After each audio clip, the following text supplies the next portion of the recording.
Oh, what a beaut.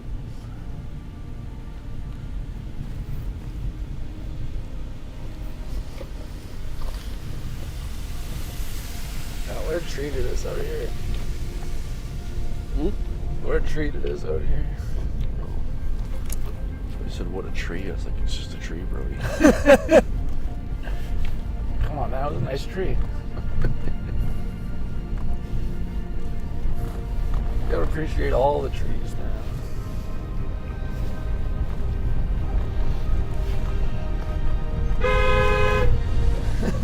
Hank.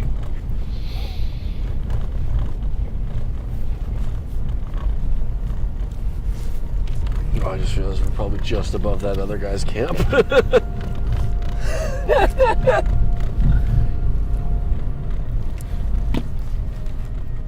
Good morning.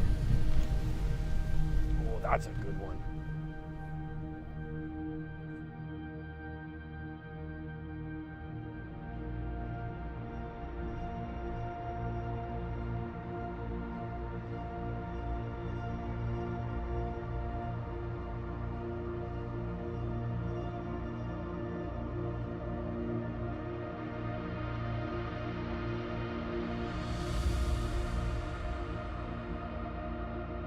Oh, hey everybody, it's me, Brody Thomas, director, producer, and all-around big fan of Papa Bouvette's Camp in Calamity.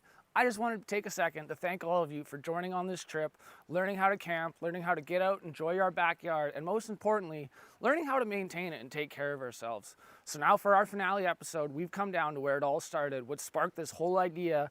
Last May long, we ended up, not by choice, fighting our very own forest fire, which opened our eyes to just the level of education that is needed in this province.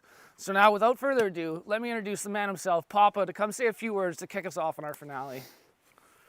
Hey everyone, real excited for this episode. It's going to be the finale, so we've gone all out. Spent every penny we've got. What? Every penny? Yeah. Well, there's no pennies, but dimes. Okay. Yeah.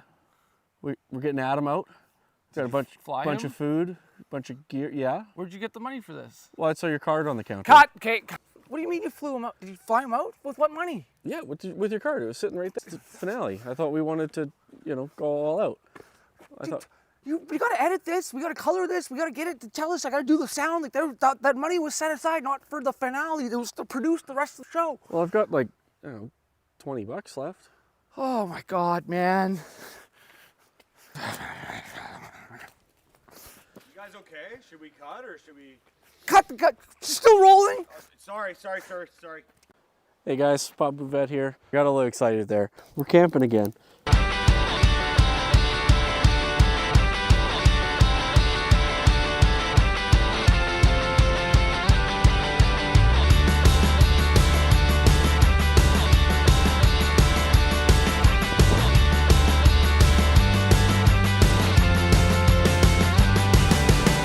Camping now. Beautiful, buddy. Well, I guess we gotta pause the music, eh? Yeah. It's not terrible to do. Where are we, buddy? We are down at Harrison Lake. Last minute trip. Weather's gonna be awesome. Had to just make it happen. Pretty excited to show you this episode. This one kind of hits home to us because we got woken up at super early in the morning to basically fight a forest fire. So we're going to show you guys that spot, go over kind of what happened and how we essentially just fought a forest fire before it got out of control. The lessons that were learned, by some of the people that were more inexperienced, and one of the reasons we really wanted to start this show. And we're really excited to come down here. We're gonna have some friends come out, and super excited to show you guys everything. Let's get camping.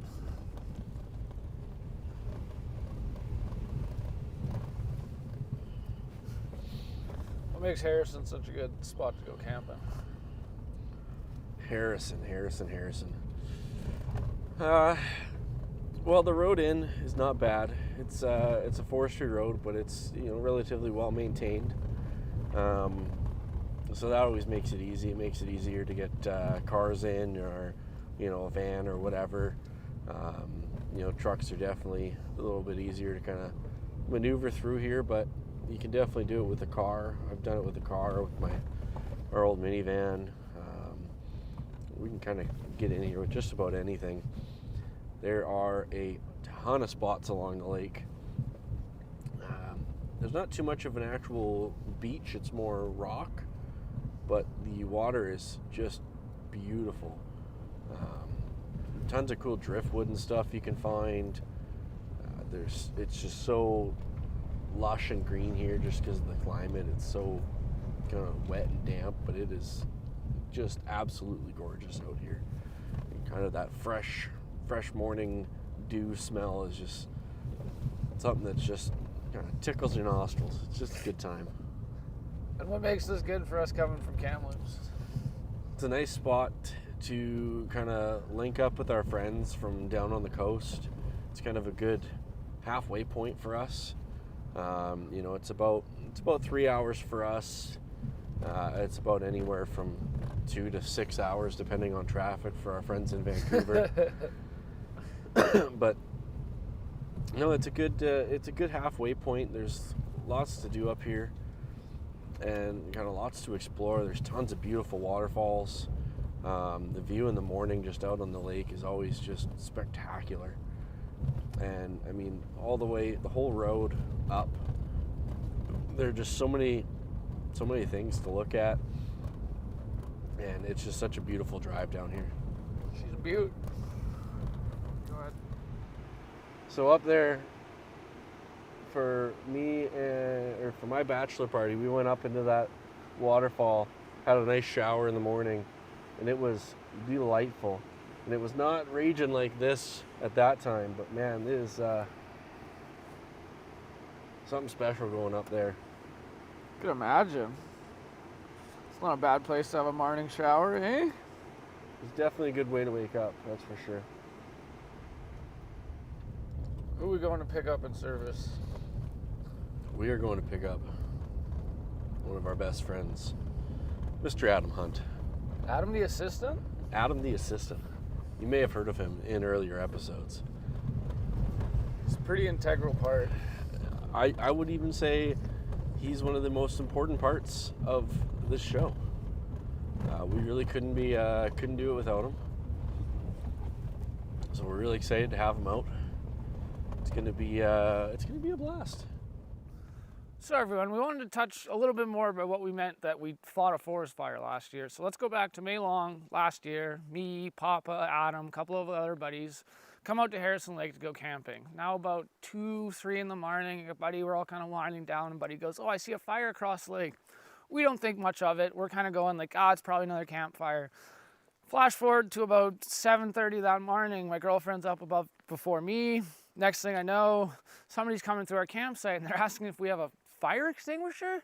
That's already turning alarm bells. It's all in my head. So I get up instantly, throw on my jacket, and I walk down the road here where we're going to go to in a second. And about 100 feet down in the water by about 300 yards is just scorched earth of just absolute, completely burnt, the undergrowth, nothing like we've seen. So we ended up rallying all the other campsites. It was actually really amazing to see because at this point, we're 25K up a Forest Service road. There's no cell phone service. By the time that we get back to service, to alert forestry or someone that was going to get out of hand. So we grabbed whatever buckets we could, rakes. It was really amazing to see about 30, 40 different people, all different camps, ethnicities, backgrounds, all came together. And by the time forestry showed up, we had the fire out and they kind of commended us. I'm not saying this is your best option, but given that the wind picked up that day, if we hadn't done what we had done, we probably wouldn't be camping here right now. Go. So we had a fun little experience here at Harrison Lake last summer. So I got woken up to the sound of screaming, pandemonium. Didn't know what was going on. I was still in my tent. So I stepped out the tent to see everyone running down the road. And I asked, what the heck's going on? And I see smoke. And my friend says, there's a fire. And I'm like, where's the fire? It's right down the road. It's literally like coming towards us. And a little thing about Harrison Lake, the wind picks up crazy crazy fast, crazy strong. It's drier than a popcorn fart out here. Fire was gonna spread. So me and all the boys and girls, we grab anything we can get. Totes, buckets, camping gear, whatever, dump it all out. And we go see this forest fire that is about to become a wildfire. And thankfully the story ends happily. We were able to put it out with teamwork, hard work, and just, you know, coming together in crisis. But it could have easily been avoided if people followed the proper procedures and respect for this beautiful place we call home. So yeah, I was kind of one of the last ones up, and yeah, it was just chaos, absolute chaos. There's people running around. We're all throwing stuff out of totes, emptying them out so we can use them for water. We're grabbing buckets, water bottles, whatever we could find. So we go over, find the spot, and there's just smoke and flames all up this hill. All the undergrowth is burning, and we're there for an hour or two anyway after I showed up. Finally, we figured out the bright idea of having a bucket line instead of trying to carry these buckets of water up this hill. And it was pretty crazy to see everyone come together like that and really focus on, you know, just working together and really getting this fire out. And the other thing was making sure that it's out all the way down. So we were fighting that thing pretty hard. Probably 20 to 30 of us, a couple of guys with shovels just working like so hard, just digging up everything they can, get all the undergrowth put out. Still a little smoky when we all kind of figured it's pretty done, but we had some people sit there, kind of watch for any flare-ups or anything. And yeah, by the time the fire or forestry showed up, it was out, and they were very thankful that we were there to put it out and deal with what could have been a serious problem.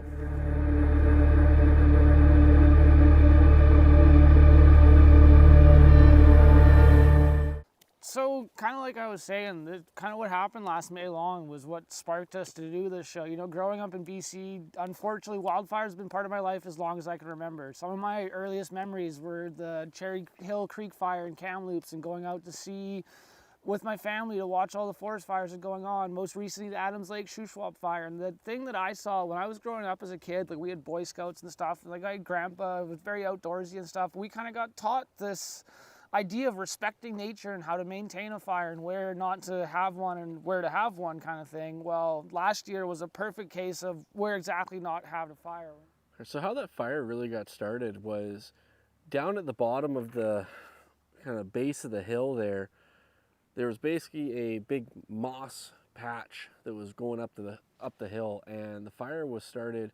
Looks like somebody was trying to just kind of get their fire going in the morning, built their fire right at the base of that hill, and it must have gotten out of control. Some sparks going up the hill, a bunch of kind of dry moss and sticks right behind it, and it was just not a good spot to start a fire to begin with, but also not having anything on hand to really help put it out when it did start getting out of control.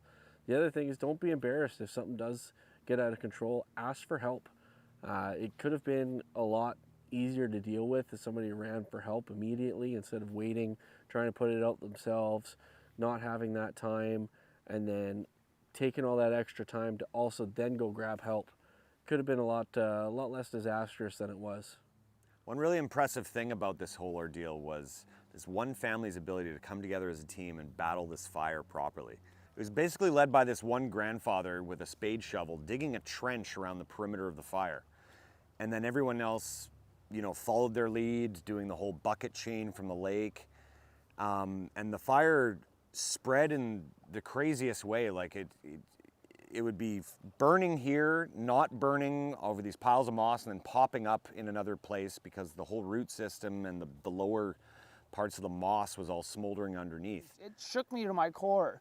When they talk about the undergrowth burn, you don't realize that there's a tree over here, and we're talking just down the way over here. We're gonna go there in a little bit and show you, but we're talking a tree's on fire, and we're talking 50 feet, there's no burning, no embers on the ground, and suddenly another tree comes up. The root system catch fire, and that's why they are so prevalent and bad to get on top of.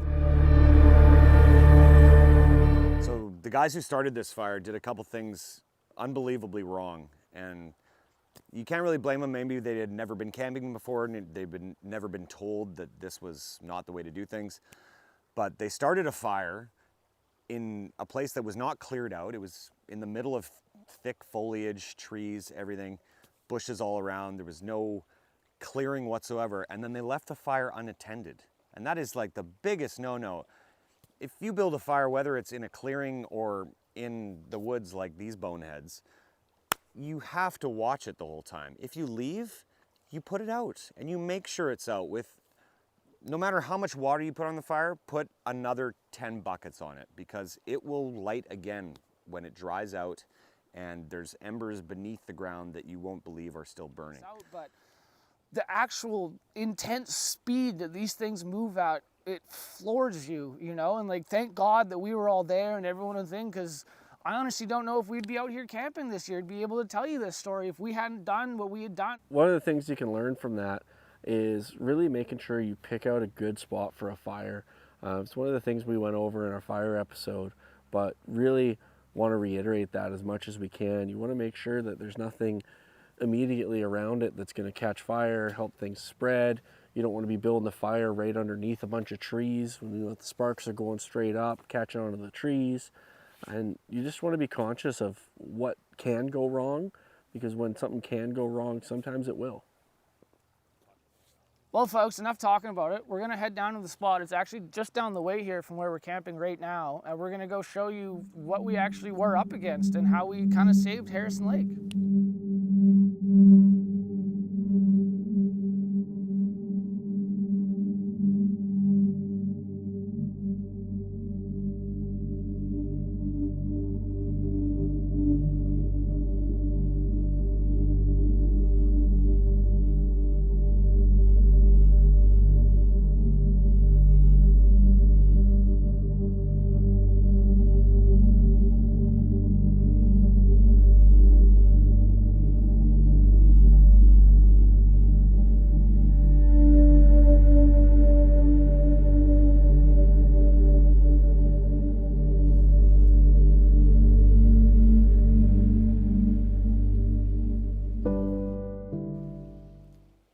So this was basically ground zero for the fire that we fought. Started a little bit over there, down below, kind of worked its way up the mountain here.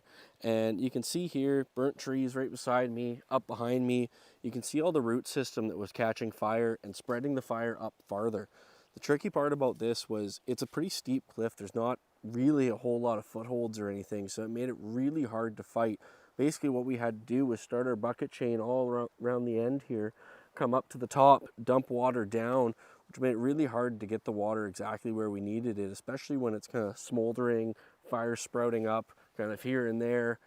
It made it really, really tricky to fight. We're going to show you exactly where it started and possibly what could have been changed to really make this not such a calamity.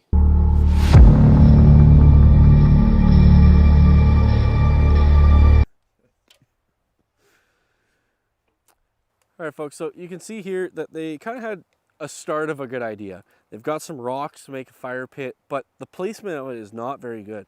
You're less than 2 feet away from this tree here. There's all this dense, dry stuff right behind it as well. And kind of going up this mountain, it was the middle of summer. All of this stuff had really dried out. So it was really susceptible to any sparks going up, catching the hill on fire, and that's immediately what happened. So it kind of just traveled up the hill here, caught all these trees on fire, caught the roots on fire, and kind of just went up that way. Now, there are a couple of good things about this is, you know, they did use rocks. They did kind of, like I said, have the start of a good idea. The water was a lot higher, so it was pretty close, but obviously they didn't have proper equipment to kind of start putting anything out if it did get out of control. I don't know if they had buckets or totes or anything to get water from the lake up here, and ultimately it became a big calamity. All right, so being close to the water was a really good idea, but with that comes all the wind coming off the lake, bringing all the wind and the fire up that way, burning the tree here, kind of burning up the mountain. It made it really easy for the fire to travel upwards, and it just made it a really bad placement for the fire.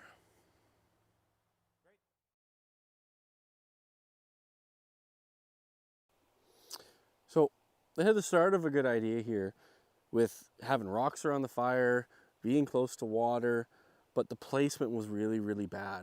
It was right next to the trees here, kind of right next to, at the time, this was all kind of dry moss going up the hill, and lots of root systems that are going to catch fire going right up the hill all the way up to the top there, which made it a really, really hard thing to fight this fire and to really put it out once it did start getting out of control, because we're not really able to climb up this hill. We had to kind of go all the way around, all the way up to the top and drop water down. So it was really hard to get enough water in the right spots to really put this thing out where it needed to be put out the most.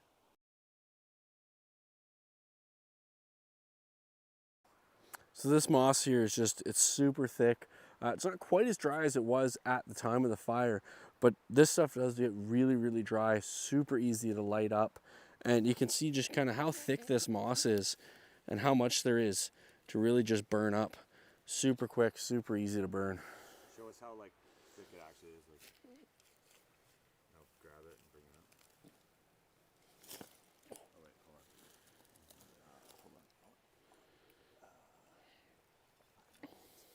Okay, and go. I'll bring it up. So really just to give you guys an idea of how far we had to make this bucket chain, Brody's about 60 feet away or so where the water was at the time. Took about 15 people to get it up to here, another 5 to get it to the top of the mountain there where we had to dump it off the edge to really get the water where it needed to be. It was really quite the experience and what we really needed to do to make it happen. Now I know this sounds like a lot to remember, but don't worry. That's why we invited our favorite furry friend from the forest, Barry Brown Bear, to come set everyone straight. He's going to show you the steps to follow if you're out in the bush and find yourself with a calamity on your hands, so you can save the day. Hey folks, it's me, Barry Brown Bear. Now I've heard that you're wondering what to do if you find yourself with a calamity on your hands, up against something like facing a forest fire in the bush. Well, here's a simple few steps to take if you find yourself with a big old calamity on your hands. First and foremost, if you're able to, you're going to want to contact the authorities and report the wildfire as soon as possible. If you're out of service, send someone who is able to drive or someone to get to service to report it. They're going to want your location, mile markers, size of the fire, rate of the spread, fuel, what's burning, trees, bushes. Is there a threat to houses, homes, people? What color is the smoke? How big are the flames? Are people fighting it? What actions are being taken to prevent it? And did it come from a campfire or a gas fire? These are all important information that they're going to want to know. That's going to help forestry help put this out. If you have a fire extinguisher or anything like that, that's going to be a big asset, but not everyone's going to bring those camping. So the first thing you're going to want to do is take any sort of totes, anything that can hold water, dump out all of your gear, and then bring those down to the closest water source. Now, the reason we had set up the bucket chain, why I would suggest that in a situation, if you're fighting it on a hill, walking up and down carrying things is just going to create tripping hazards. More people are going to get hurt than needed.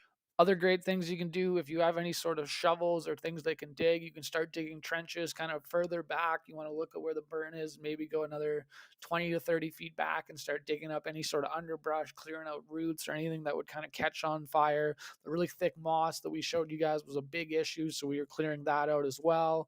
And any sort of things you can kind of help to mitigate the fire.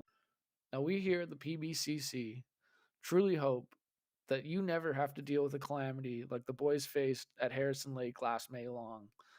But if you do find yourself in that situation, we do hope that through this program and the tips and tricks that we've laid out, that you feel a little bit more prepared to face a calamity of your own if the situation was to ever arise. The fact of the matter is the whole situation at Harrison Lake could have been avoided from the very start if everyone had just been a little bit more fire conscious.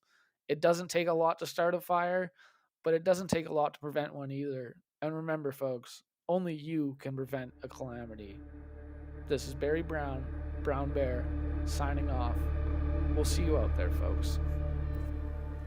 So huge special thanks to everybody who's helped make this journey possible. So many people have come out to help us. We've got Riley Frank, Adam Hunt, Yukon Jimbo came down, we've got Troy, we've got Xander. My wife's been a huge help. She's been taking care of my kids and stuff while I'm going out camping and having fun every weekend. We've got Barry Brown's been a huge help. I think that's pretty much everybody. That's everybody. And we've got Brody Thomas, who's been writing, directing, producing, editing, driving, buying food. Okay, we don't need to go that far. There wouldn't be any show here if this guy didn't know how to camp so well. So I just want to take this moment to thank everyone, from all of our buddies who came out, everyone who saw us through the trials and the triumphs of all of this. StoryHive, thank you so much for this opportunity. I can't believe that I've been out shooting a TV show, camping in my backyard with my best friends for the last several months. Like, this is absolutely a dream come true, and we just hope that everyone can take a little bit what we taught you here home to heart. There's safe, easy things you can do that maintain nature and keep it safe for everyone else to be able to enjoy. Only you can prevent a calamity, but we all should be able to go camping. We'll see you out there, guys. Let's go camping.